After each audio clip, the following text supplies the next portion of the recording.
Following news that the world governing body FIFA has assigned a financial consultant to the Jamaica Football Federation, an executive member of one of the member associations is calling for heads to roll. More in this report.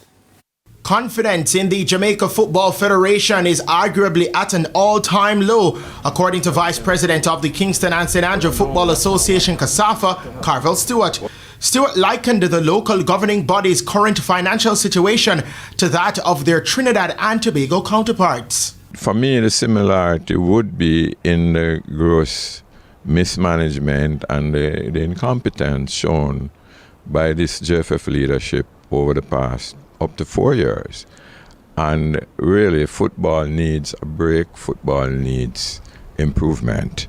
Veteran coach Andrew Price explained what he hopes can be achieved with the accountant being in the island.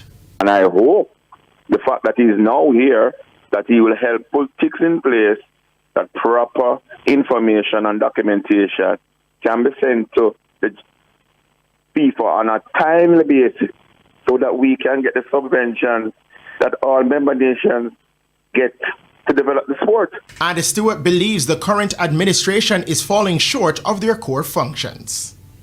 So the JFF is only required to manage at the senior, well, at all international levels.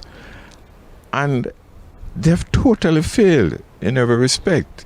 Stewart is also of the opinion that the entire board should vacate their positions due to what he sees as a failed tenure. We can't keep doing this.